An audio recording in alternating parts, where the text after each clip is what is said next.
Good evening, ladies and gentlemen. It is 5:30 Wednesday, March 4th, 2026. I'm going to call the Board of Liquor and Tobacco Control to order. Agenda changes and additions. We do have one. We're going to add Lost Nation for a liquor license. This is only a liquor license, correct? It's a class 3 liquor license for the Yeah. Lost Nation Brewing LLC. So Lost Nation on Creamery Road, and that is a third-class license. Thank you. But so we're going to add that. Any other changes or additions? No, not to the liquor. Okay, we have minutes from February 17th, 2026. I would entertain a motion. I move to approve the minutes of February 27, 2020, February 17, 2026. So I have a motion by Richard and a second by Leah. Any discussion? Okay, all those in favor of the motion as presented, please say aye. Aye. That would be unanimous. Thank you. So liquor license applications, we have, I guess we have 5 of them in all. So I would entertain a motion. I'll move to approve the liquor license applications as follows. DG Retail LLC doing business as Dollar General at 65 Northgate Plaza, Suite 13 for second class. RL Valley Incorporated doing business as Maplefields Laporte Road, 621 Laporte Road for second class. RL Valley Incorporated doing business as Maplefields Vermont Route 15 West, 33 Vermont Route 15 West for second class. Green Mountain Distillers LLC, 2919 Laporte Road for outside consumption, and Lost Nation Brewing LLC at 87 Old Creamery Road for third class. Thank you. I have a motion. Do I have a second? Second. I have a motion by Richard and a second by George. Jason, Chief of Police is fine with these? Chief Leno is good with all of them, including Lost Nation. Great, thank you. Any further discussion? Okay, all those in favor of the motion as presented, please say aye. Aye. Aye. That would be unanimous. Tobacco licenses, we have 3 applicants. I'll move to approve tobacco license applications for DG Retail LLC doing business as Dollar General at 65 Northgate Plaza, Suite 13 for tobacco. RL Valley Incorporated doing business as Maplefields Laporte Road, 621 Laporte Road for tobacco and tobacco substitute endorsement. RL Valley Incorporated doing business as Maplefields Vermont Route 15 West at 33 Vermont Route 15 West for tobacco and tobacco substitute endorsement. Okay, thank you. I have a motion. Do I have a second? Motion by Richard, second by Leah. Any discussion? Assume the chief is fine with these 2. Yes. Okay, all those in favor of the motion as presented, please say aye. Aye. That would be unanimous. We have no special event permits. Correct. I would take a motion to adjourn. I'll move to adjourn. Second. Okay, so a motion by Richard, second by Leah. It is 5:33. Any discussion? Hearing none. All those in favor of adjournment, please say aye. Aye. That would be unanimous. Okay, we are out of liquor and tobacco. Judy, I'll wait for you.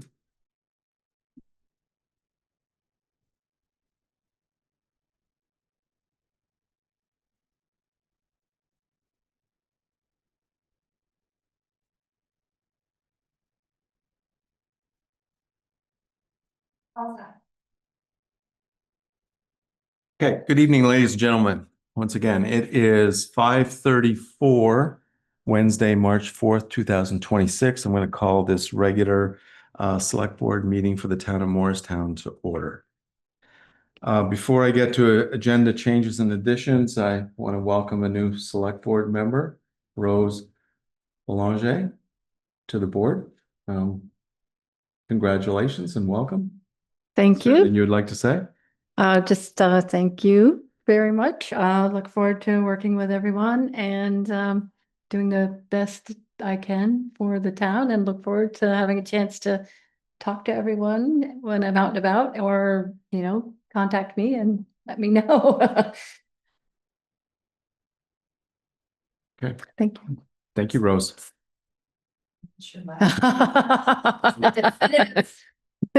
I think I don't even have the definitive, but we always said Boulanger. Jay? Yeah. Good. That's easy to remember. Okay.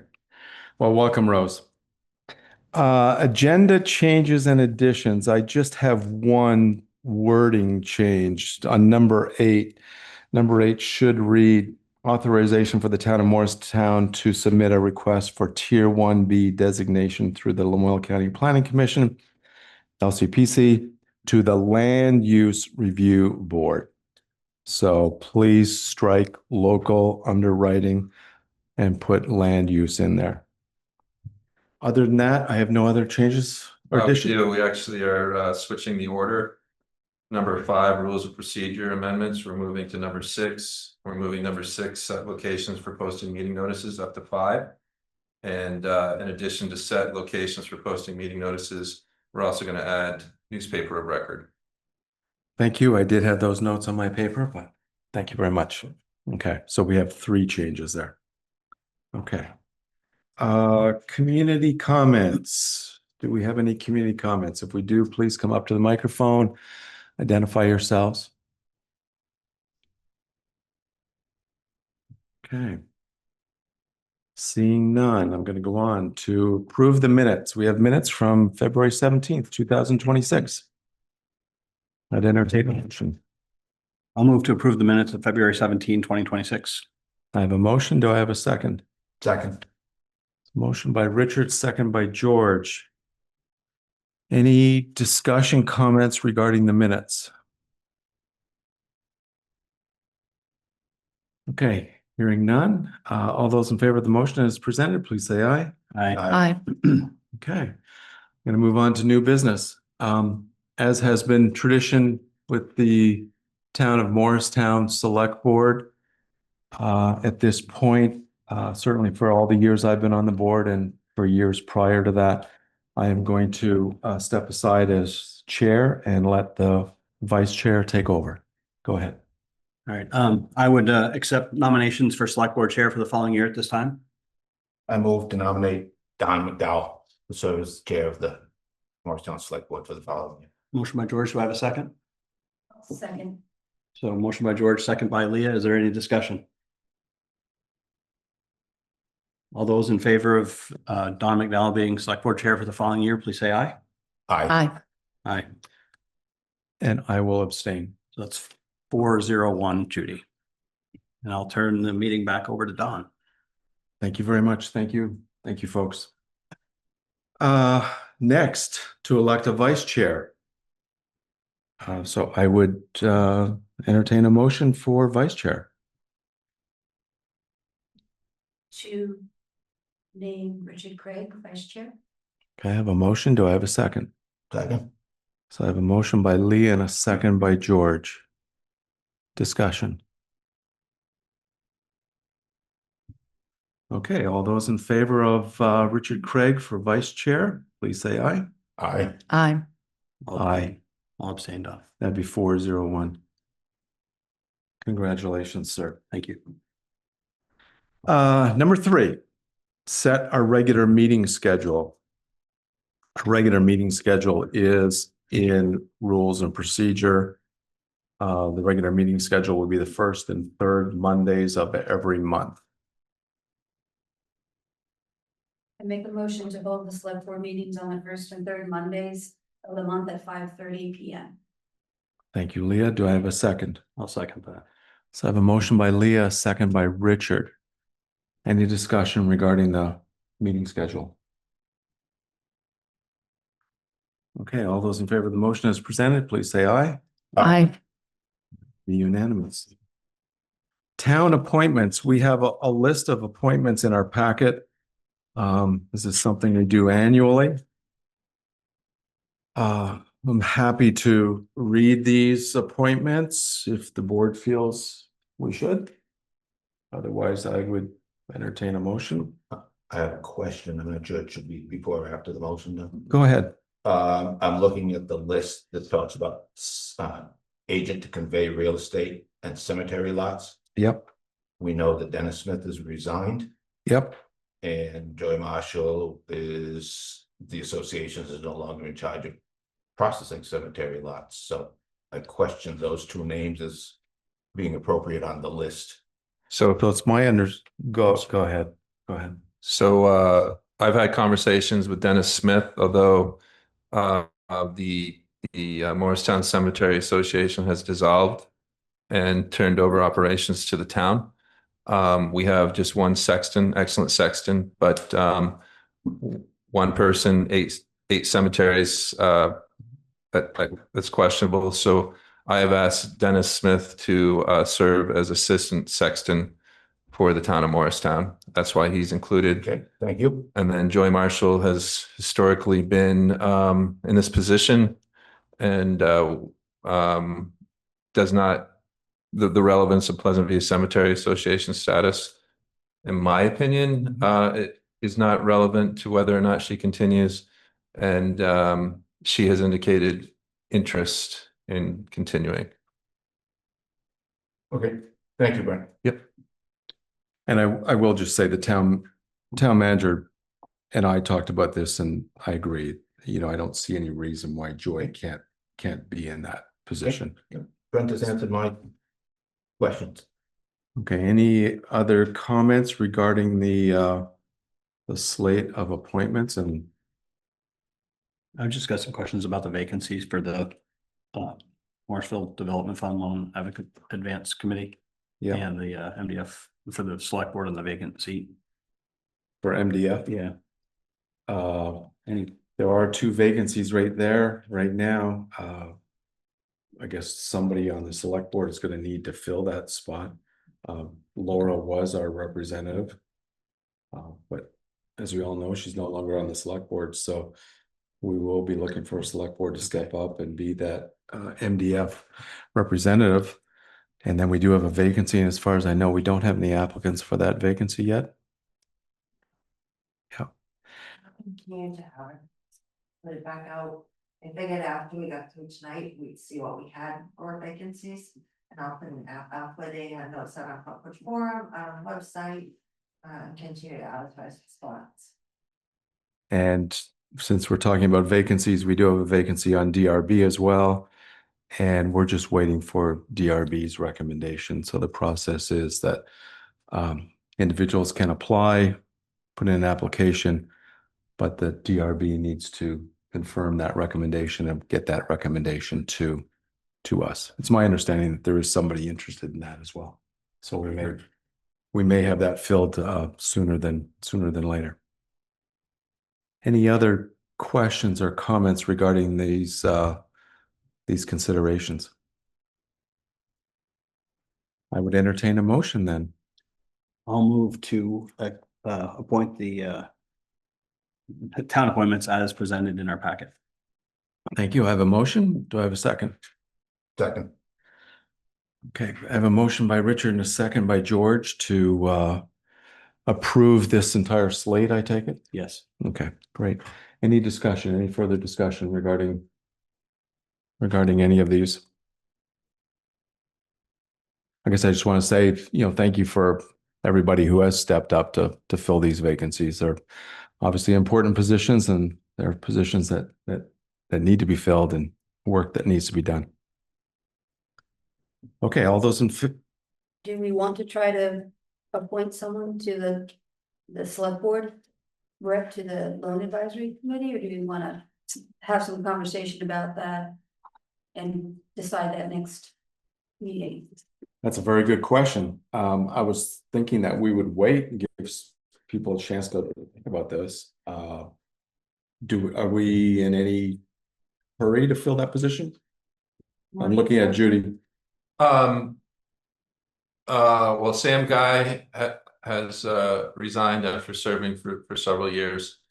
So we might have some quorum issues, but I don't think that there's anything coming up that would require decisions in the next month. I agree. So, it meets in the afternoon at 1 o'clock on the third Thursday of the month. She wanted to go to the rest of hoping to move to 3 o'clock, but. Yeah, right now. the chair has asked to move it to 3, so that'll be something that's eventually discussed that might influence people's, select board members' decision, but yeah, I mean, not needed for tonight, but if somebody is interested and select board supports that person, that'd be great too.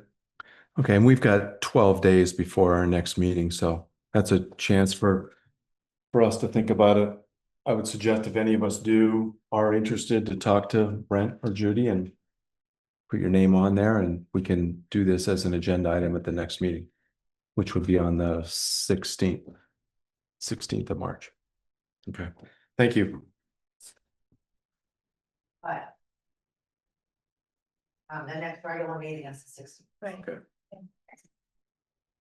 Okay, any further discussion regarding this slate of considerations? Okay, hearing none. All those in favor of approving the slate of considerations that have been presented to us tonight, please say aye. Aye. Aye. That would be unanimous. Okay, so next we've switched number 5 and number 6. So set the locations for posting meeting notices. And we want to add the News and Citizen as our official newspaper for the posting of warnings to that.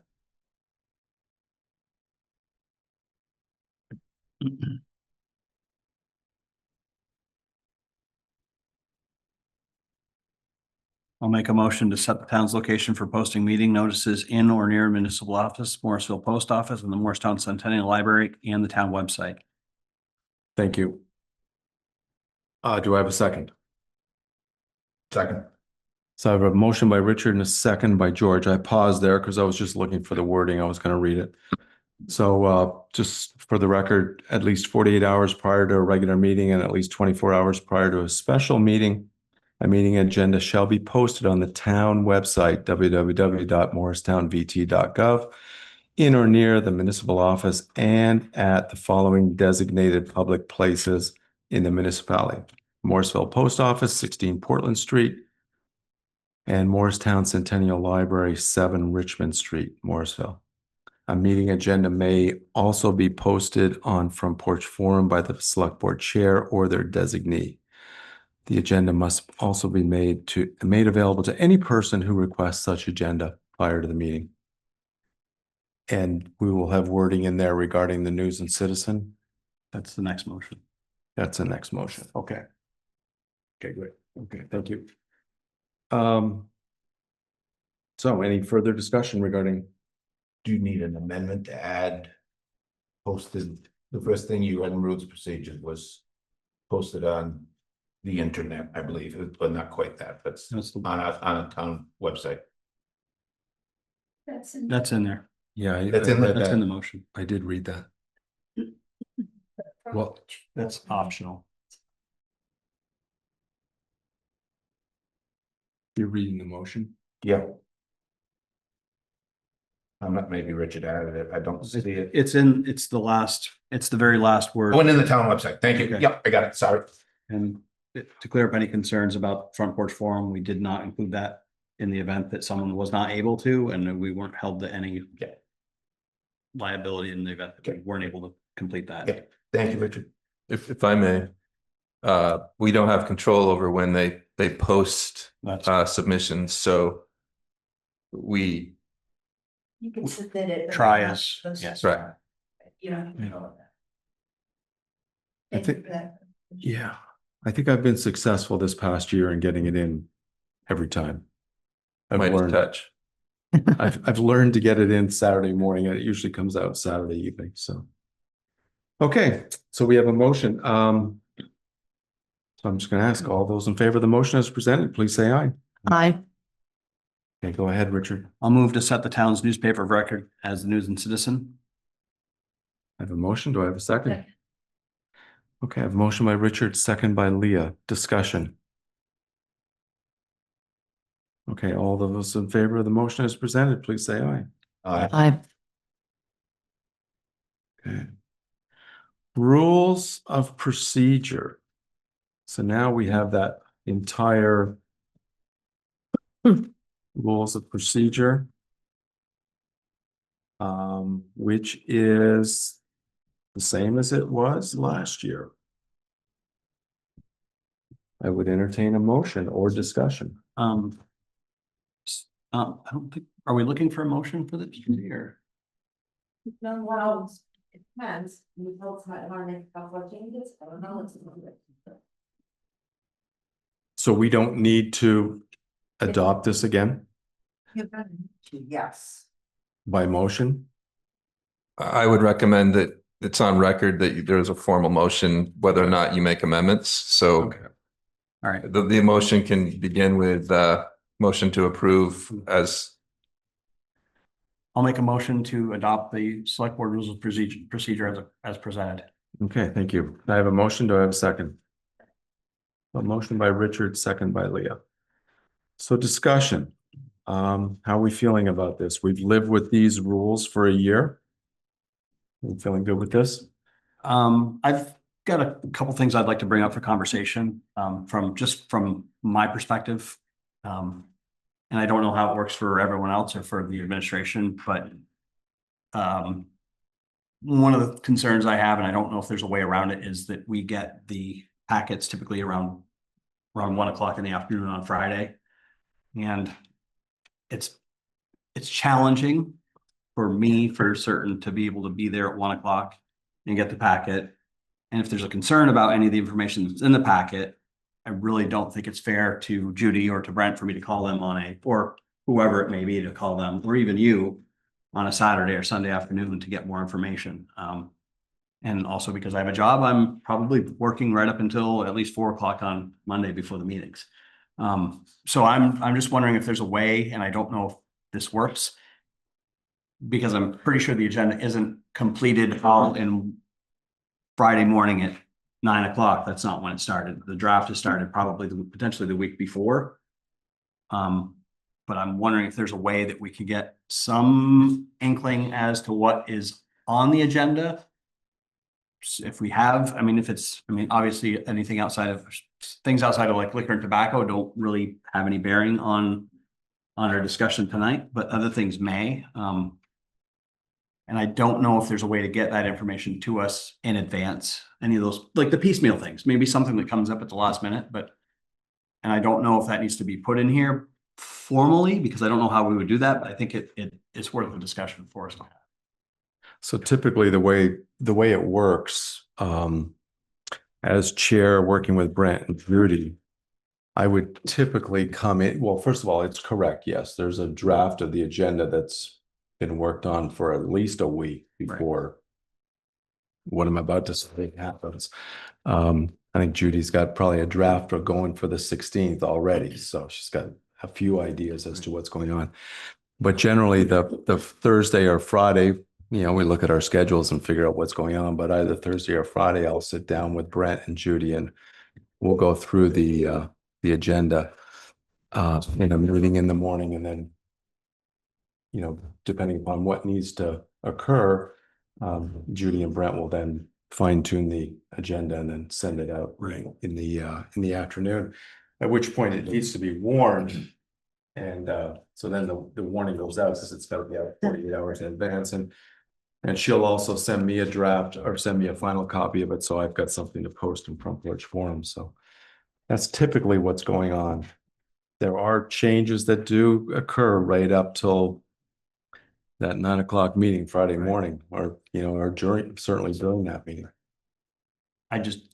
From my perspective and point of view, it's the Jeopardy comment that I made before, like, to show up on a Monday and not know really any context to some of the things that are on the agenda that I get on Friday afternoon without calling someone for information or advice I don't think it does me or the rest of the board any justice.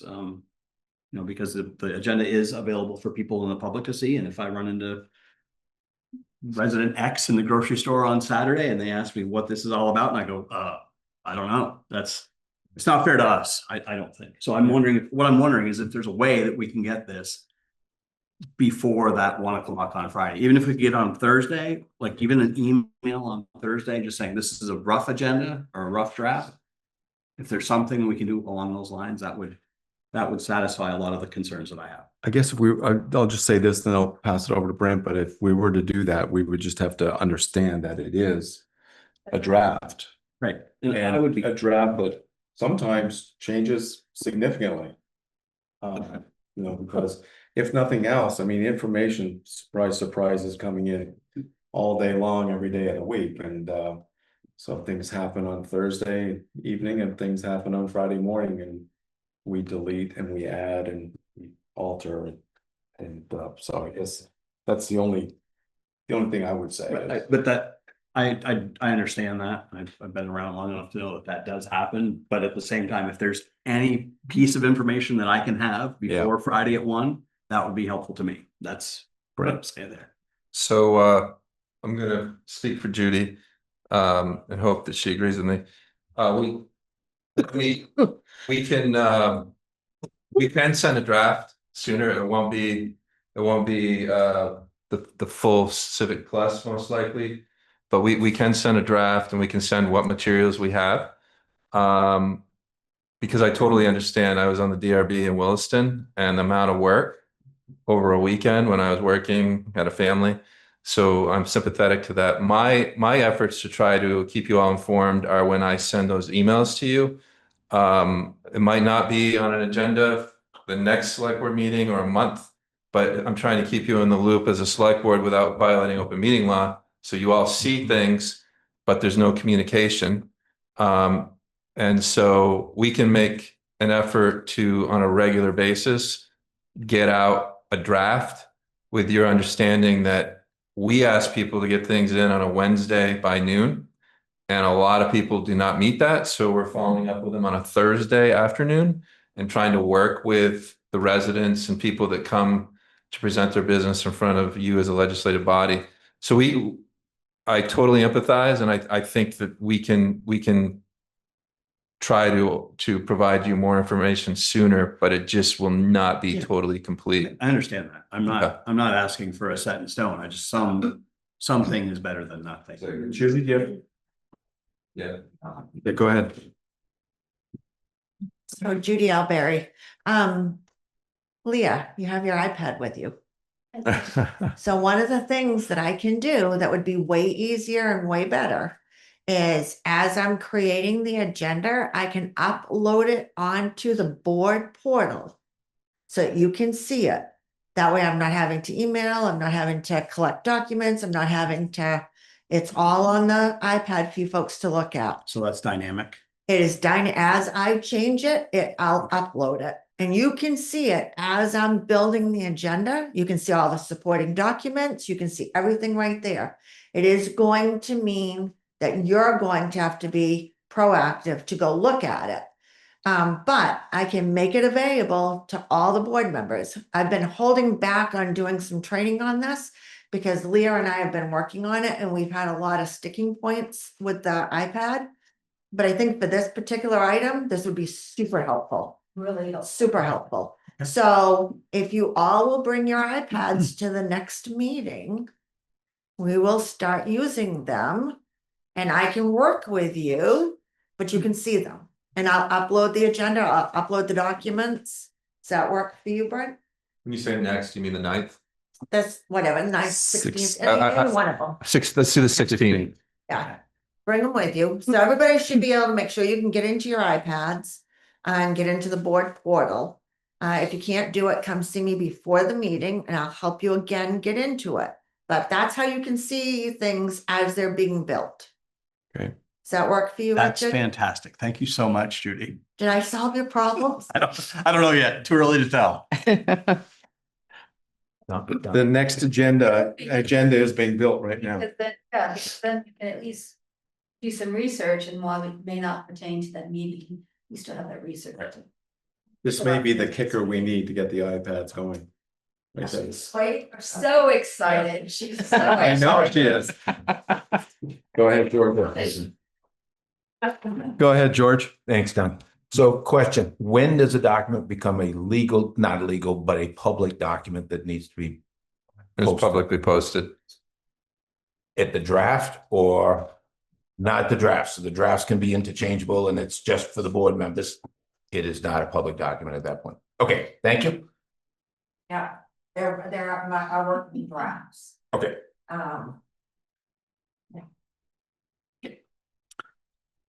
Thank you, Richard. Any other comments regarding the rules of procedure?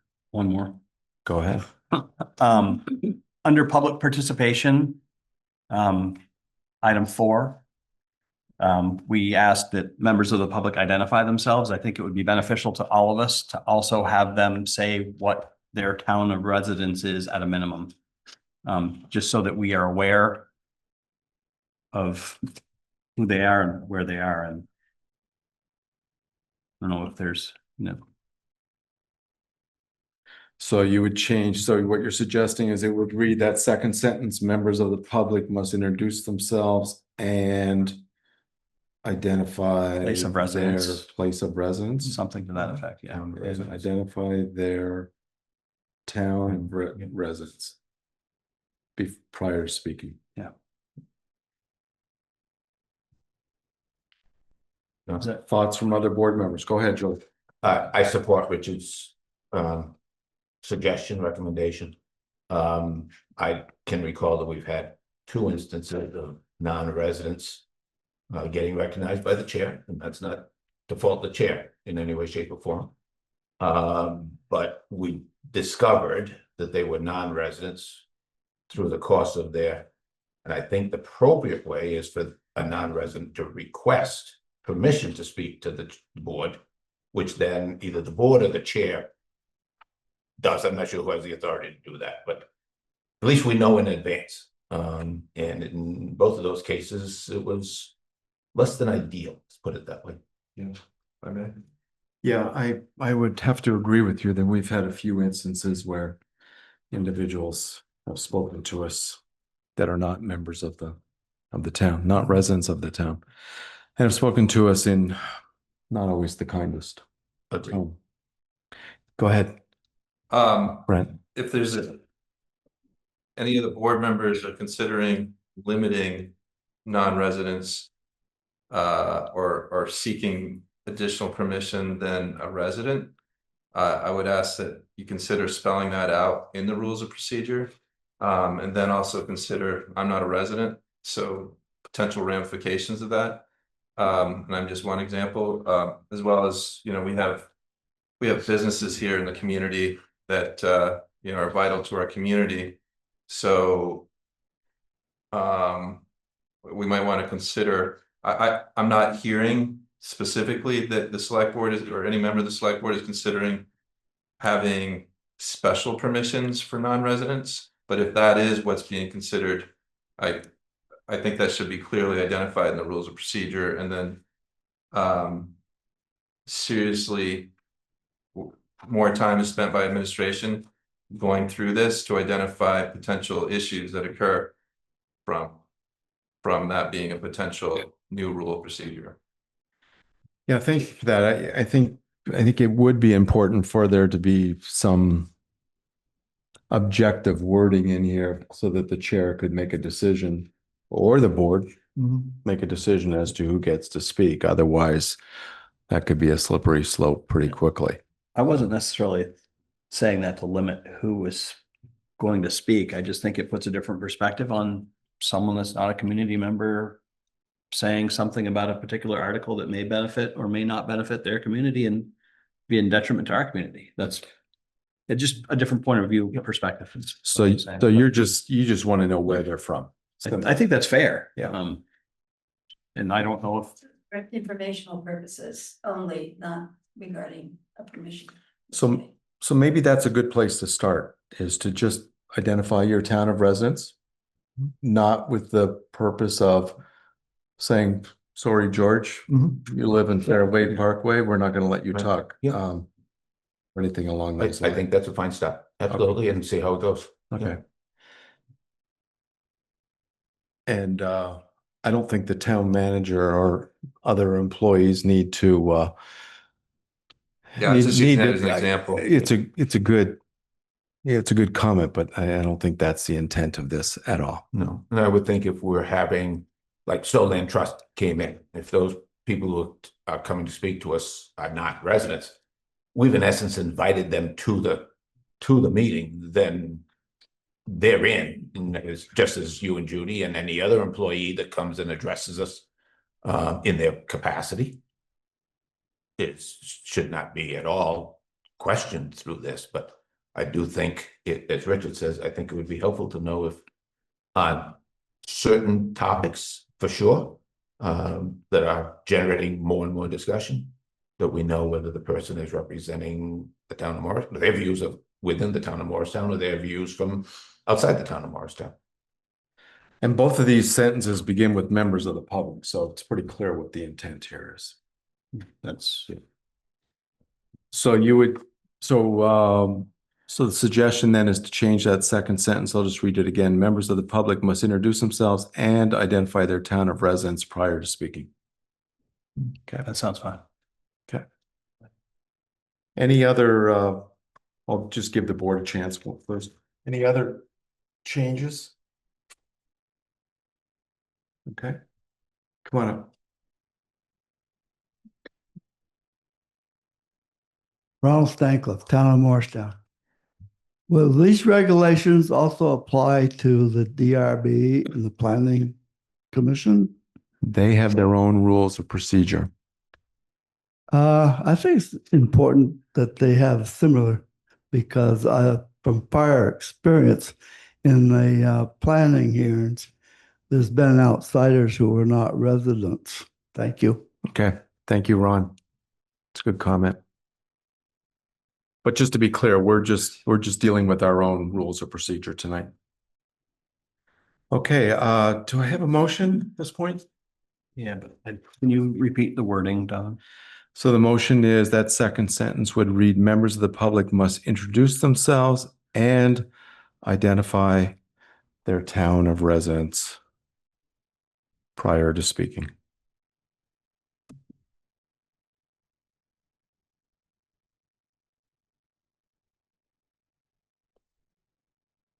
Okay. Can we just say, I move to accept the rules of procedure with the 2 edits as discussed? Absolutely. Yeah. I think we can. And incorporate the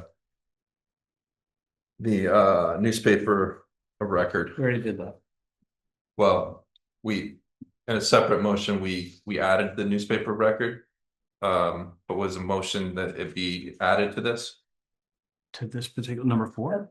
So, right, so I'm gonna amend my motion. I'll make a motion that we accept the rules of procedure with, including mentioning the newspaper of record being the news and citizen, with the edit regarding public speakers identifying their town of residence. And that is not part of the procedure, but I think I'm gonna end it. Yes. And the news and citizen would go under agendas number 2.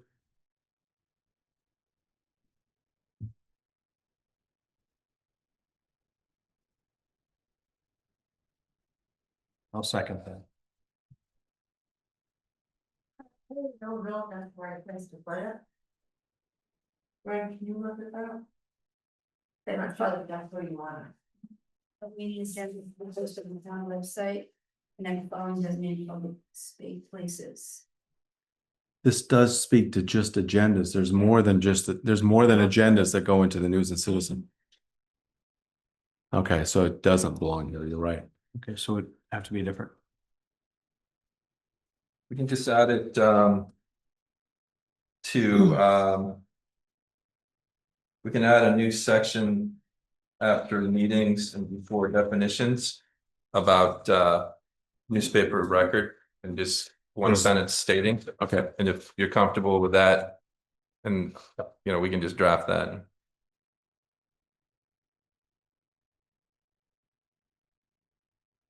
So right before the subsection definitions, we'd have newspaper of record being the News and Citizen. So clarification, but I think it's a Yep. Judy clarification, so.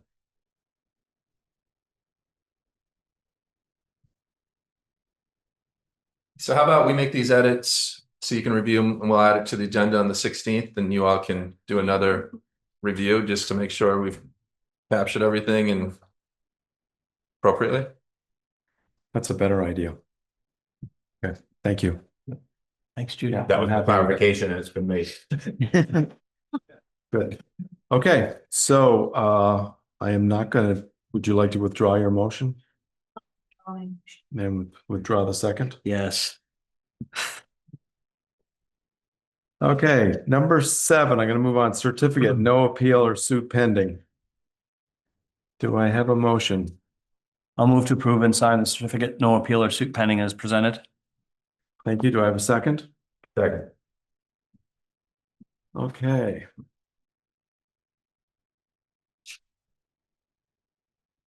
Just for clarification, I'll read this certificate, no appeal or suit pending.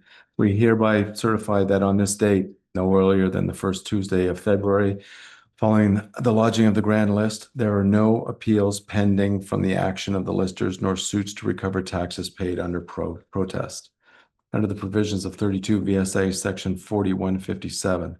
From this date on, when offered in evidence in any court of the state, this list shall be received as the grand list and its validity shall not be put in issue by any party to any action in any hearing or trial in any court.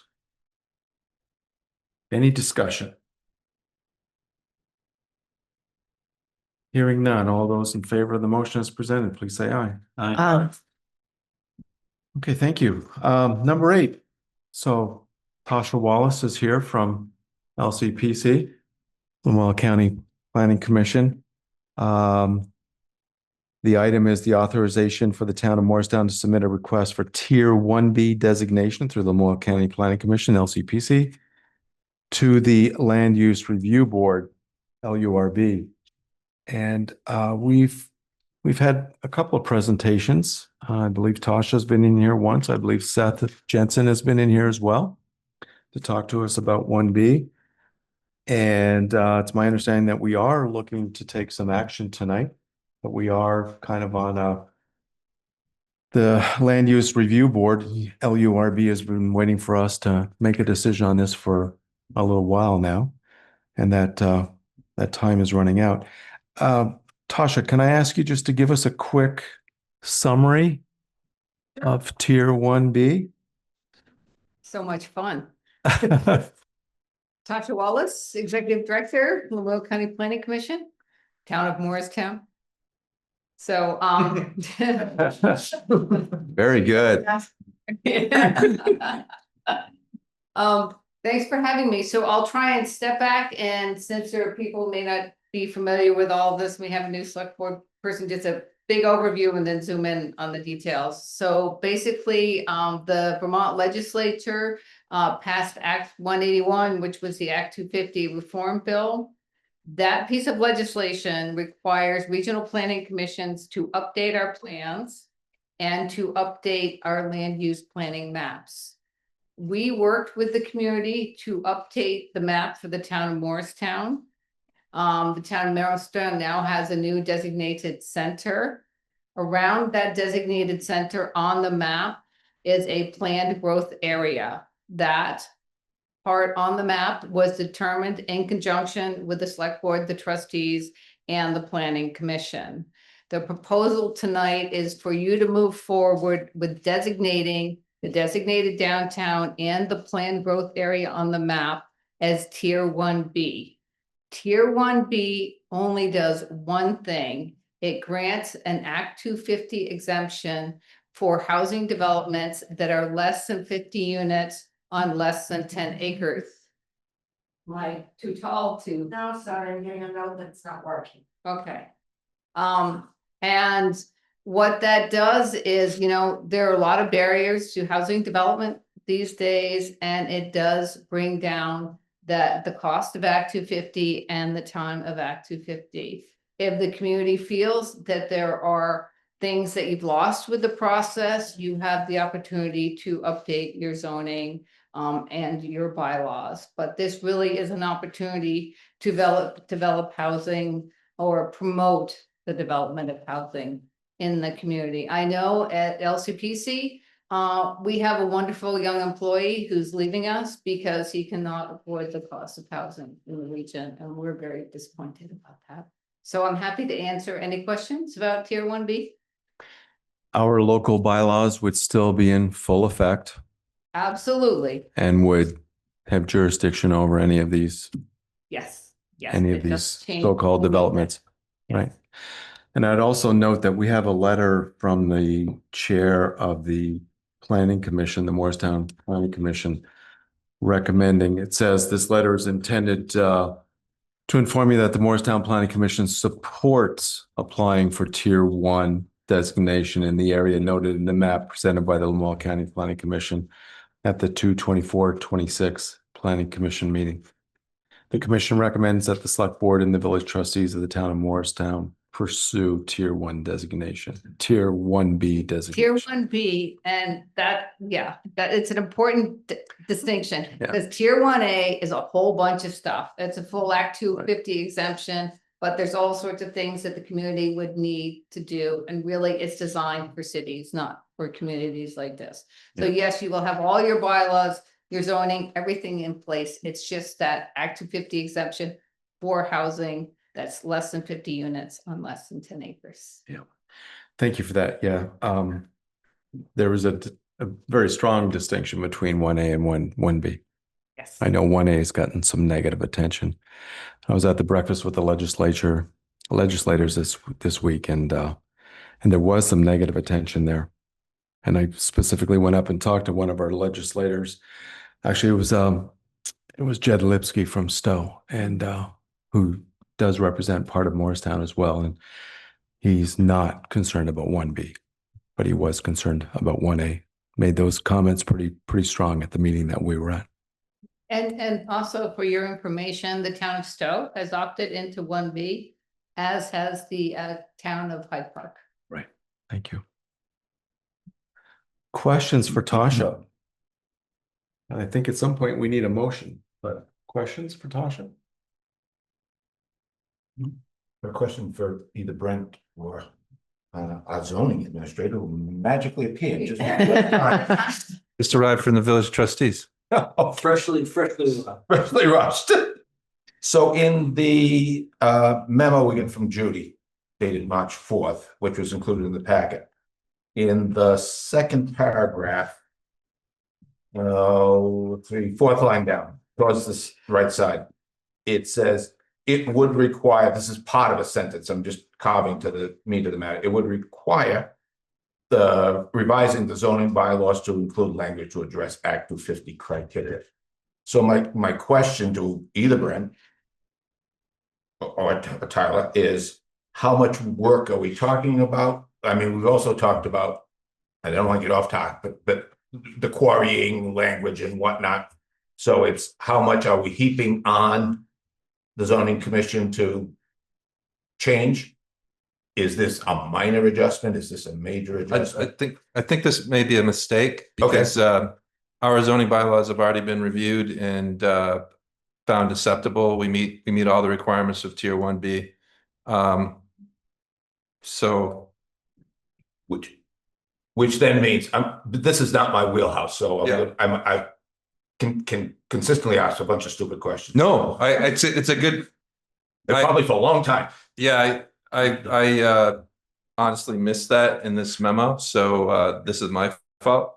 But and you can get Tyler to confirm. Tasha, do you have a comment first? I'm gonna let you go first. No, it does not require a revision. It provides you the opportunity to revise your bylaws if you wish, if you feel not having Act 250 leads to something where you want to make improvements. But no, your zoning bylaws already meet the standard for going forward with Tier 1B. So let me either Tasha or Brent or Tyler Right. meets the standard. might feel different to me, and maybe because its definition meets the standard, then can be administered in an appropriate way. So that when a developer, for example, comes and has a piece of land that's under 10 acres and wants to put in 50, Right. 49 units, Right. so we meet that qualification, that it is. Let me think, how when did I say this? So that our zoning administrator and committee can act in the best interest of the town. Do we have that level of zoning law in place? That not only does it meet the standard, which could be a minimum standard or whatever it is, to then act appropriately in the best interest of the town. That may not be the best question, but you know what I'm going. So for me, and then I'll let Tyler come up. The select board's aware of several concerns that I have provided about zoning bylaws. And the zoning bylaws are being reworked. They're not just my concerns. We've had legal counsel weigh in on current zoning bylaws. And his recommendations are being, for the most part, implemented through the draft right now. And even without those, I support Tier 1B. But those things that I'm concerned about, that legal counsel has expressed concerns about, for the most part are being addressed. And the ones that may not be addressed that legal counsel has brought up don't directly impact our ability to create housing that is both affordable and meets the standards and expectations of our community. So I want to say that as town manager, and then Tyler, if you have any. I'll just add. You go. Tyler Masha, zoning administrator, for those who don't know me. Yeah, I would say that Tier 1B is a tool in the toolbox, is what it is. And it's a relatively low risk tool, right? It doesn't preempt any of our local zoning. So again, if we need to make zone changes to our zoning that the community feels are warranted, Tier 1B is in no way going to handcuff us from doing that. It doesn't absolve anybody from having to get any other applicable state permits, wetland permit, stormwater, runoff, all that stuff that would still apply. It does not apply to commercial projects. So like, I know there's been concern obviously about the airport project down on, for the industrial park, that would not fall under Tier 1B because that's commercial.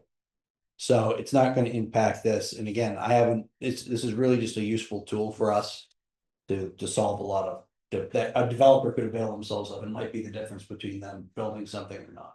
Okay. Thank you, Brent. Thank you, Tyler. Thank you, Tasha. Okay, all right, it's like, yeah, I'll try and be short, but just quickly, also, just so you know that the legislation is written that if you don't have zoning, you don't qualify for 1B. And it's really about whether, and then it's up to the town to deem, what you want in your bylaws. Thank you. And one other quick thing, is I am happy to report that the village trustees opted to recommend that you guys opt into Tier 1B unanimously. So I just wanted to pass that along since I literally just came. Great. Thank you for that, Tyler. That's good news. That's good news. Other comments? So George and I basically picked on the same section of that memo. And I also had a question regarding, does the Development Review Board, quote, would need to be comfortable administering Act 250 criteria. That felt more like Tier 1A, that sentence to me based on what I read. Right. But I just want to make sure it's on the record that the DRB's comfortable with Tier 1B. I will say that, sorry. Sorry, microphone. Thank you, Tyler. Right. So again, Tier 1B, it's not that the DRB would review Act 250 criteria.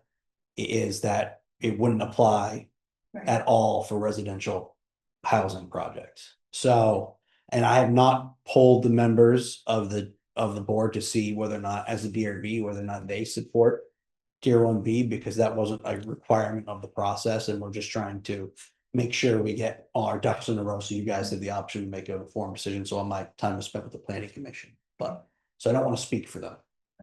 Thank you. Yeah, go ahead, Judy. About the note. So the memo carries over from the items. So this carried over from a planning commission back in November, carried over from a select board back in December. So this is just background information that may have evolved. Yeah. And may have changed based on conversations that have happened. So I just want to clarify that, why that's there. And if I may add, LCPC originally requested that Morristown indicate whether they wanted in on Tier 1B by, if it wasn't December month end, it was sometime in December. And I spoke with Seth and Tasha requesting more time. The LURB itself has testified to the legislature, and they've expressed concern with the timeline that was set up by the, what is that, Act 181? I have some, Act 181. And I had concerns about misinformation I was hearing out in the public. And I just wanted more time. And I just want to thank LCPC for granting us more time. And we didn't have control. You know, I sent out emails in February when the LURB gave like 3 dates in 1 week. And, you know, a date was chosen, invited you all to attend so that we could obtain further information. Being on the board of LCPC, I've seen how hard LCPC has worked to draft what they have submitted so far to the LURB, and at the same time, proactively constantly looked at other RPCs that were before them in the pipeline going through this process and analyzing things. So I want to first thank them for extending this time period, because it's probably been sort of a pain for them. And two, I just want to recognize them publicly for what they have submitted. There was very few questions and recommendations at the public hearing. This has allowed all of us, including myself, to just make sure that we're following things at the, you know, how things are processing with the LURB. And they have a meeting on March 9th that they really need to know by then. So although it's been in front of you a couple of times, it's new, and there's still a lot of things. There's other sections of it that like Tier 3 that is of concern, but Tier 1B, in my opinion, is pretty solid. And I think it'll be a benefit to this community. I think the board has had, maybe not Rose, but the rest of us had a pretty good chance to think about this and digest this. It's not coming to us. It's not like administration, LCPC is throwing this on our plate at the last minute. We've been talking about this for a little bit. So given that, I would entertain a motion. I will move that the select board approve and authorize Chair Don McDowell to sign the municipal request for Tier 1B area designation. I have a motion. Do I have a second? Second. A motion by Richard and second by Leah. Further discussion.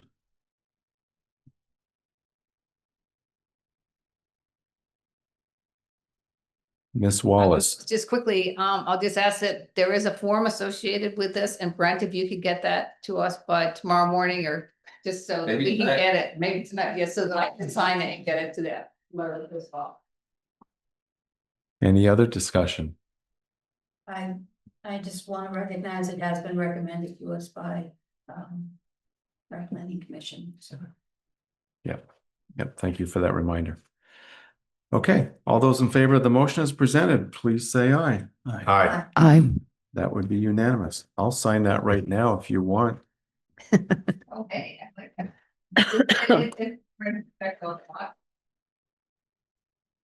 Trails Committee discussion.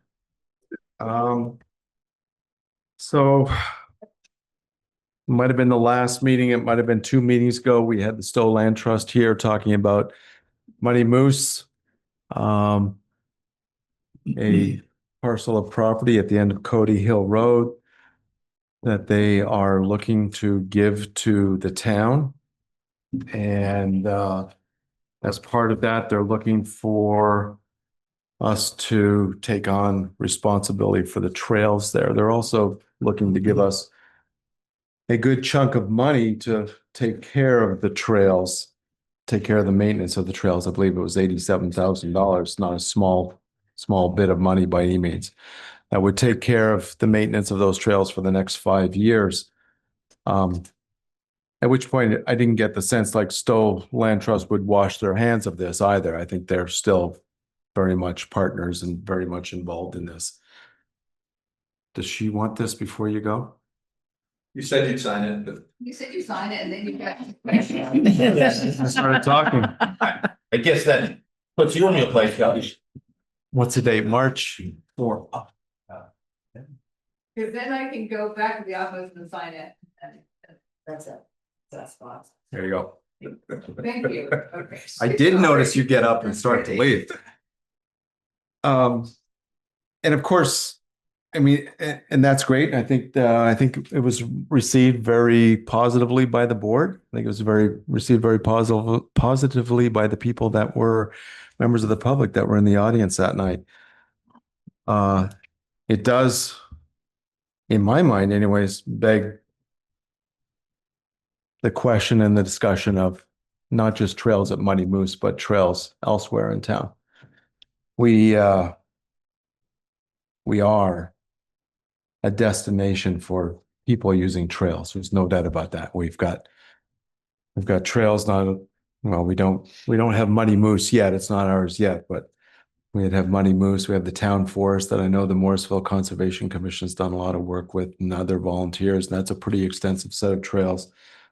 We have, I'll call them unofficial trails, but they're certainly trails near the Duhamel pit, and that's town-owned land. We have conservation easements in different parts of the town. We have other town property. We have state forest. We have the Northern Rivers. That's something we haven't talked about. I haven't mentioned in probably a couple of years, but they approached me a while ago and quite a while ago. And that would be, those are river trails, but still would fall under this same umbrella. I guess what I'm trying to say is Morristown has a significant number of trails, and it probably is time to begin to formalize this a little bit and bring this all maybe under one umbrella and maybe have a trails committee, a group of volunteers, a group of people that would help to decide what the concerns and issues and whatnot are that are associated with all the trails in town.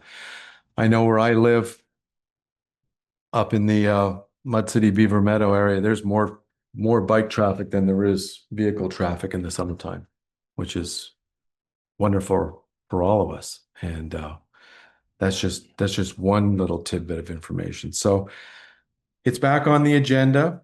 I know I've spoken to, well, at the last meeting, we perhaps unofficially dumped this in the lap of the Morristown Conservation Commission. I'm looking at the chair of the commission right now. And that would seem like it would seem to me like a place for this conversation to continue. And I believe it did continue at a meeting that they've had since our last meeting. Beyond that, I'll just say there is in our packet a compilation of work by Hillary Warner. Hillary, I believe, is on the Morristown Conservation Commission as well. And Hillary has thrown together a lot of information from a lot of towns in regards to trails that they have. And,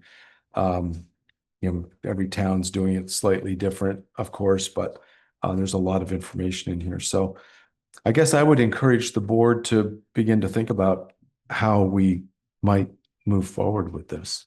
And Muddy Moose being perhaps the most important thing that we need to decide on soon. So I just open it up for conversation. Anything anybody would like to add? Brent, anything you might want to add? This past November, I believe there was a lot of press around Waterbury, and just how their trails are a economic engine, one of many for Waterbury, over $1 million in revenue annually. I think that Morristown, with the Mohawk Valley Rail Trail, we're right in the middle. We've the state has informed us that we have the most traffic in the Mohawk Valley Rail Trail section, combined with the various trails in this community. We have an opportunity, and I don't think we're yet taking full potential of the opportunity this community has to provide more information to the community members about our trails, as well as outsiders who might more easily visit the community and add their dollars into our local businesses and our community. And now that we have LOT, further offset costs and help support the capital projects and deferred maintenance that we all see. So I think a committee, a trails committee would be excellent. And just want everybody to know that we currently, for Muddy Moose, have a survey that's available for everybody to comment around easements and what they would like to see Muddy Moose used for. I think that could be a great opportunity for wilderness camps and other uses. We have a lot of concerns about lack of recreation in this community. If we plan ahead, whether or not the select board decides to take over Muddy Moose, ownership of Muddy Moose, we still have the opportunity to impact what that easement may look like. So we have a survey going right now to be able to respond to the very quick timeline around that easement. But I don't want anybody to think that survey replaces a full-time committee that could really assist the community in improving our trail system. I also want to say that I know there's community members, Hank, that I see him regularly out there on trails that we have working, so that people can be using those trails in the winter. So I don't want it to be suggested that by recommending that we have a trails committee that I don't already acknowledge, and the select board doesn't already acknowledge the members of this community that are already doing amazing work around our trails, and making them literally a 4-season destination. Great, thank you. Other comments?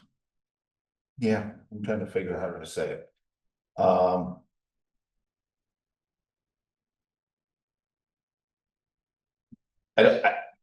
Everybody heard me speak a couple of weeks ago. This is a jewel, and I use that term. I still think it's a jewel. Muddy Moose. Muddy Moose. My question is trails segregated from recreation, or is it a component of recreation? And if it's a component of recreation, and that's an open question. If it's a component of recreation, we've had conversations amongst all of us that were good conversations, but we really didn't get anywhere with a conclusion of defining recreation for this community. We talked about it being from birth to death, and that summer program was a separate component, but a part of the puzzle for recreation. And I don't want to lose this, but I also don't want this to be the driving factor for funding a component when we need to think about recreation as a whole. And I'm not sure if I'm being clear or not, which is why I was pausing. But as much as I would love to have us add this to our cadre of activities that can be done either by residents or non-residents, I want to make sure this is not the cart in front of the horse. And the horse, to me, is recreation as a whole, which we're not funding right now. We couldn't fund it, but we certainly want to expand it. I don't think there's anybody sitting on this board or the administration that doesn't say we should have an aggressive recreation program if we could, to the degree that we can afford it. So is trails the lead of that, or should trails be a part of a different a broader discussion? And I'll stop there and let people ponder that for whatever it's worth. Other thoughts? Is there somebody online that Adele? Hi, Adele Taplin, Economic and Community Development Director for the town of Morristown. The trail systems that, as you mentioned, are in and around Morristown most of them are there already. And in my opinion, this is low hanging fruit, both for economics and also for recreation. So building on that, this survey for Muddy Moose is kind of getting a gauge for what people are looking for that specific easement and property, but it's also giving us an overall, like, what are people interested in? What are they looking for to do? I think it could be a catalyst and a start for what other things we can develop and do. And getting the community involved is a key part of that survey as well. Making people aware of what's happening, what's out there. We've already tried to get some other grants that we've applied for that kind of do an assessment of what we do have already in Morristown. And I think that combination will give us a better perspective as well. So I do think it's a component, but I think it's an essential one for the community. And as Brent had mentioned, there's examples of towns all over the state. Middlebury is another really good example. They did exactly what we were talking about. They brought in and brought in all the different trail systems. It's all now interconnected. They have one map that's available to the community and visitors. And it really just emphasizes the recreation for the town, but also for the state. And that's another component. The recreation in the state is a top priority. And there's monies and there's things that can happen because the state supports that. So When's the survey due again? 12. March 12th. March 12th. So you'll have results and information before your next select board meeting. Yeah, I filled out that survey over the weekend, and when I did, well, thinking back on it now, that survey seems like, as you said, Adele, would be appropriate for not just Muddy Moose, but a lot of properties in town. Could easily be. Yeah, it's kind of giving us a gauge of what people are doing with other areas, what they're doing outside, things like that. But it's a very short survey too. It only takes a few minutes. So given that, would it make sense to wait for the survey results to come in and we could look at that as a board before we go too far with this discussion? I think it's important to learn what the survey holds. Yes. I mean, one of the questions I have, I don't disagree with George. I think it can be a standalone itself because it's a trail network, very much an economic driver, as well as a key part. Our residents enjoy walking, hiking, cross country, etc. So it's valued that way. I do see it also, it could be a subset of a recreation program. It's a great starting point. We already have a lot existing. So one question I have is Hillary, thank you for all your research. It was a lot of time and effort and I appreciate it. So it does make me wonder what our conservation committee thinks about this, and do they anticipate or have they talked about some type of structure of a trails committee being a subset of the conservation committee or a standalone trails committee? So I want to know what they think. I do think it's an incredible gift, but there is a cost and there will be an ongoing cost to it. Because the funding creates, for Muddy Moose, a trailhead of sorts and some trail maintenance, they say for up to 5 years based on some estimates. But there's ongoing costs after that. And so I have concern about having funding for one set of trails, but not necessarily for other sets of trails. And the rail trail is a very key component. I know MAC is involved, and it's a driving economic component. So I'm trying to fit, how does that all work in together, funding wise? Those are my questions. So what does that structure look like? We have volunteers. Everyone's partial to a certain trail. You know, everyone has, I know you do Beaver Meadow. I have some trails that I follow. And so the volunteers do take care of those trails. Do we have that knowledge? Do we have those folks, and can we bring them into this conversation?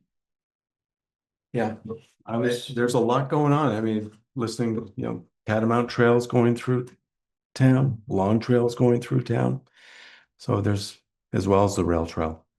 So those are pretty significant trails that we're all familiar with. Go ahead. I think we would be well served to see what the results of the survey are, and also collaborate with other groups and leverage like some of the local knowledge, because I talked to Hank the other day and he said, that he and his group put a ton of work into the Cadiz Falls trails. And if we could figure out a way, and I don't know, I'm hesitant to speak to this because I don't know really what the temperature of the community is as a whole for this, but I think it's something we need to work to try to leverage all these things together.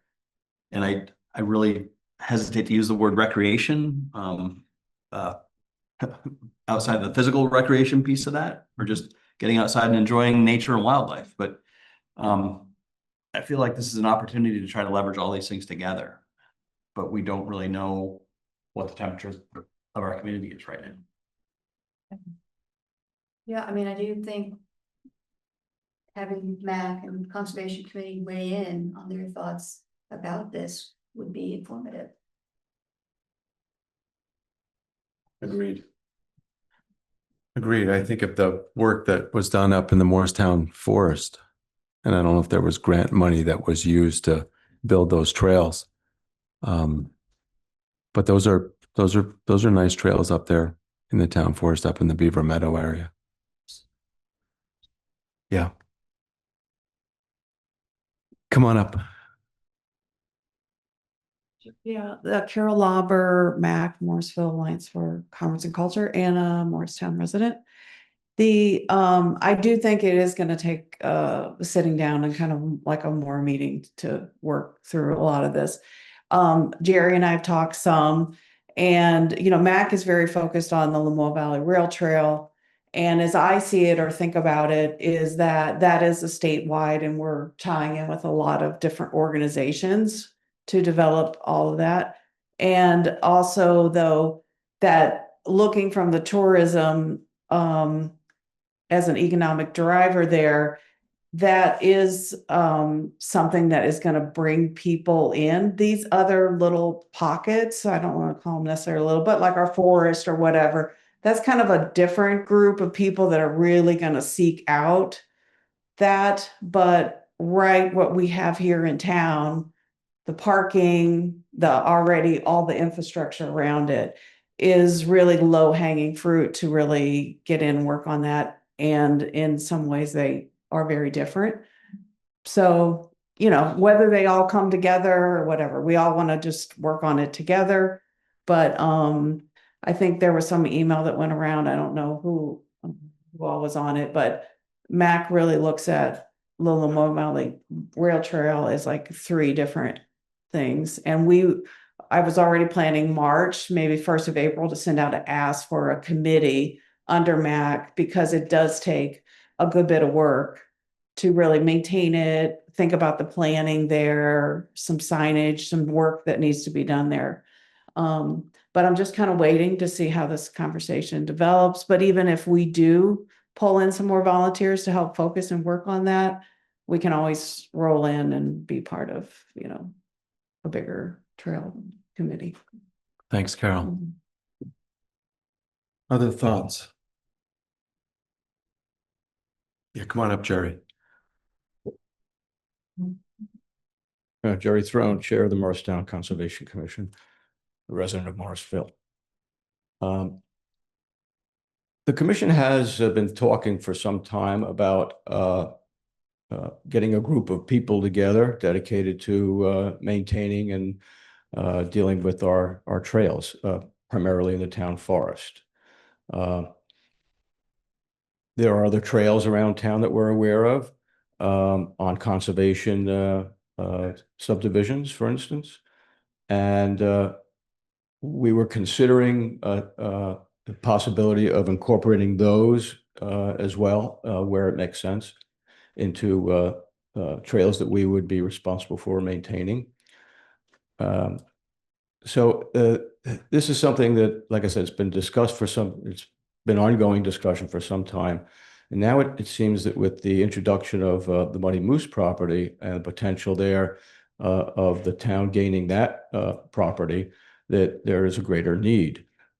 So as you have in your packets, and you know that Hillary's done quite a bit of work on finding out what other towns do with their trail system. And so this is a subject that we intend to discuss further at our next meeting in, I think it's about 2 weeks. Once we've had that discussion, I think we'd be in a better position to answer some of your questions and address what the needs are. Also, our application for the RTP grant that Adele helped us, well, we helped Adele submit that. So that would provide a lot of information for us also to see where what we have, where it's located, and then figure out what kind of connections may be good to have in order to increase people's use of the trails, bring in economic development and people that want to I'll use the word recreate, but I don't think it's the kind of recreation that I don't see it as, personally, I don't see it as something that would be under the rec department. I look at it as a different type of recreation. Thank you, Jerry. Jerry, your next meeting would be after the 16th of March? I believe it's the 19th. Okay. So they wouldn't be ready for that meeting, but maybe the first meeting in April. So, which would be what? Would be the 6th. Carol, come on back up. My question is kind of for Adele about the timing of this grant and when we would get that trails assessment, or maybe someone else in the room knows. I don't know Adele, do you have information about the timing of the grant? I believe that we're supposed to find out later this month or early April. Okay. Yeah, thank you. I also want to just mention, none of this is expected to happen overnight. The easement is the first priority, and we need to get verbiage into that easement, that conservation easement, to outline what we might want to use that land for. And that may be things that never even happen, but if we need to have it in the wording in order for it to be considered for the community. So whatever the other plans and setting up the trail committees and looking at priority trails for connectivity, whether to the rail trail or to other trails, is all can be laid out in a plan once we kind of determine what we prioritize. Okay.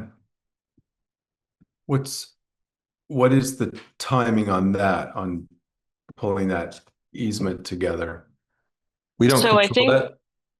yeah, I think the last thing from the last meeting, we were supposed to be receiving any day now from Stowe Land Trust a draft of the easement. So we don't have that yet. Not that I'm aware of. Okay. If I recall, they wanted an answer within 6 weeks. Right. I seem to remember that too. Yeah. Correct. So the survey, if we can try to separate out a trails committee from the easement, which is much broader. They've indicated that whether or not the town decides to assume ownership of that land, they want residents' feedback on what the uses could be. So they're willing to work with us. That's what this survey is intended to first share with the community, share with the select board, and administration be able to share it with the Stowe Land Trust as well, and help try to shape that so that all possibilities are recognized. And that's going to be fluid, because once we get the survey back, we'll be able to share that with you. We'll share it beforehand. We'll be able to have a discussion on the 16th, and also share with the residents through social media, the website. Well, it seems like the 16th will be an important date to talk about this some more. For sure. Yeah, come on up. Charles Cooley, Morristown. We, one of the things here is I've been in conservation preservation for 50 years, and much of it down south, but last 20 years up here. But, you know, one of the things I'm curious, is there a town master plan for our recreation, our conservation?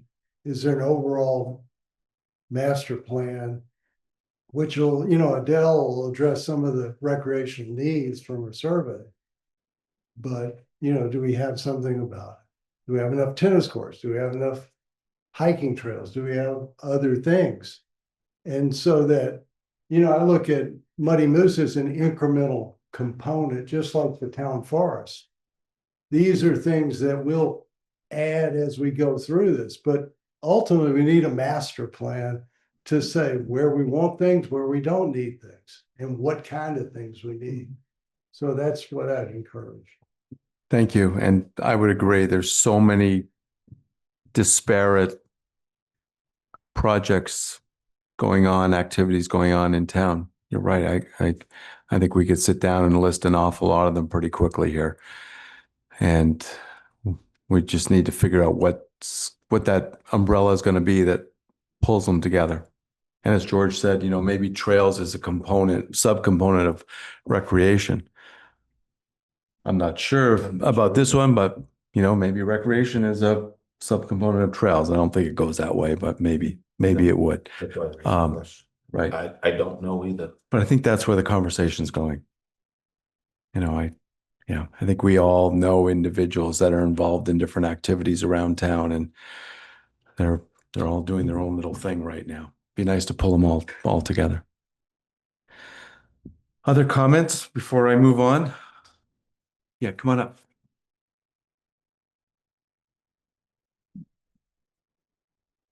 Gary Mercy, I live in Morristown. My land borders this Muddy Moose property. Somebody sent me the information. I didn't know this was this all was happening. Some of my concerns is, okay, we want it cost conserved. We decided that in that first meeting we had. I was here with Down Street and the Stowe Land Trust. Parking, what's going on up there. And then when I look at this survey, and they want hunting down in there with hikers, and this possibility and other activities, like the restrooms, but athletic fields or skate park. That's going to bring all kinds of different things down there. We never had police presence up there, and the weekend that they had the open house for Down Street, I was plowing my driveway and I could barely squeak down through the double parks down there. And my neighbor said, "Oh, Gary's not going to be happy." And that was brought up when we had that first meeting. And this parking is going to be an issue up there in that cul-de-sac, because you can't put enough parking up there for. I'm glad people will use the trails. I'm glad that that's what they're going to do. But I see that as being an issue for campers, overnight campers, people staying in the parking lot, things like that. So I didn't know if the town is going to put that in their plan to think about some of those things. Like no overnight parking, or will people pitch a tent down through there and build campfires? these are some of our concerns, the safety of the people that live up there. So. That's my thoughts. Yes. Those are great comments, Gary. And again, just thinking about other areas, Beaver Meadow is a good example. I remember 35 years ago, that was a pretty small parking lot, and it's expanded tremendously. And I'm trying to think of the road off of Mud City that goes up to something pond, down on the other side of Rooney Farm, down the hill. But the town put a parking lot in there, a small parking lot in there, and I don't know how much use that gets. But it's a great example. And, it could very well be that Money Moose becomes a very popular area. Kind of surprised. We all got noticed when this first happened, because we're all bordered landowners and nobody was notified that the survey was coming out and things like that. So I was a little disappointed now. I found out secondhand, somebody had let me know about it. So, Yeah. because I don't do Facebook or anything like that. So, Okay. What it's worth, that's what I'm thinking, and Well, I'll attend the meetings and. I can tell you, Gary, there's going to be more conversation about it. And Yeah. it sounds like the 16th will be one of those days. Okay, thank you. Thanks for coming. Yeah, come on up. Hillary Warner, I live in Morrisville. I just wanted to comment, when on the day of the open house at Mighty Moose, there was a huge parking botch because all the staff from down street, and there were many of them parked in the little cul-de-sac at the end of the driveway. And then the people who were coming to attend the open house thought that that's where they were supposed to park too. So there was tons of parking up in the around the cabins, but the cul-de-sac was full. So that was you're right that it was very busy. And I just had a couple comments. One is that I think a trails committee is really essential. And I'm excited that we're moving in that direction. I do think it should cover all the trails to ensure that they're inclusive and that that we're looking at connectivity, because I think funding for future trail projects is often dependent on connectivity. So if the LVRT is not in the Trails Committee, perhaps there could be kind of a Venn diagram where there's some overlap to make sure that there isn't a silo and that there's communication between the different groups. Regarding the Muddy Moose in particular and the proposal and the $87,000, I see that they've proposed a snowmobile and a drag groomer and a shed. And from my experience of snowshoeing there and skiing there, it's very, very steep, and I can't imagine grooming that area. And I think a more appropriate thing would be a mower of some sort. If you look in the last page of the proposal, you'll see that there's a lovely path down by the river, and it looks like there's a lawnmower in the picture. And that's in the Stoneland Trust proposal. Also, getting from the meadow up where the cabins are to the trails is going to grow up very quickly. And I think Mr. Pepe or their grounds crew mowed that regularly. That would be more useful. The other thing I'm thinking is it might be helpful to see a map of the property that we're being offered by the Stoneland Trust, because a lot of their trails start and end right in the area of the cabins. So if those parcels that have been created cut some of those off, it's going to be interesting to figure out how we would access the existing trails again. Thank you. Thank you, Hillary. Other comments? Go ahead, Jerry. I can answer some of those questions. Part of Stoneland Trust's proposal and the money that they wanted to spend is to develop a parking lot and an access roadway. That's the majority of some of the funds. There was also a question about, let's see, what was one of your last comments? I think that we need to think about whether it's a snowmobile. Yeah. Would be useful. Okay, there was something else, but anyway, so as far as the snowmobile, that's something that Chuck Pepe said. A snowmobile wouldn't be good. It should be a 4-track vehicle, because snowmobile just gets bogged down. I don't remember what the other thing was now, but I think it was that a lot of the trails merge or begin. Oh, that's right. Yeah. So that's right. That was one of the other things that Stowe said that they would have to rearrange some of the trails so that it was accessible from the parking lot. And there is a map that I can send to you, or there was a map in the package that everybody got, but if you want, I can refresh that to the board and you'll have it. Great. Thank you.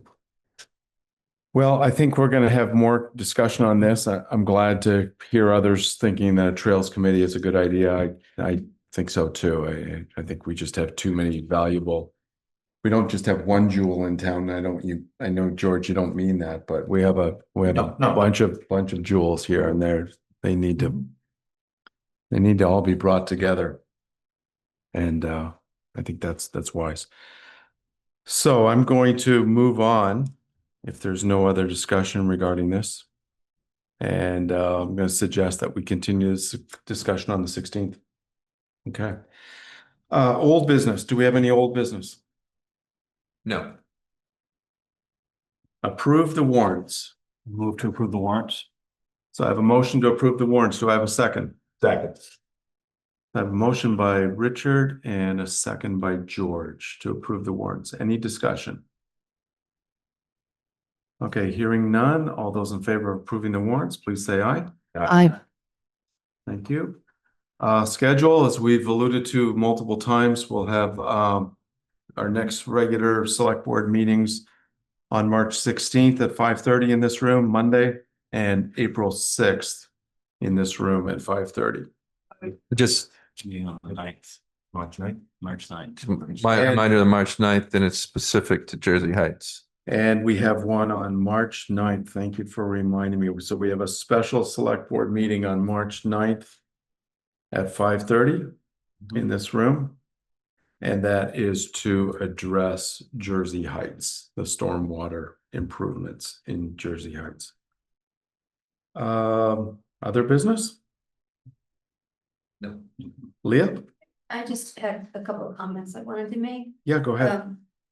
First of all, I wanted to welcome Rose, but I also just wanted to thank Laura Streets for her years of service to the select board. Just honor that. I also wanted to thank the voters for a good turnout yesterday and thank our team here, Sarah Askins in the town clerk's office, Elizabeth Mitzi, as well as all the election volunteers for their hard work. It was a busy night. Thank you very much for that, Leah.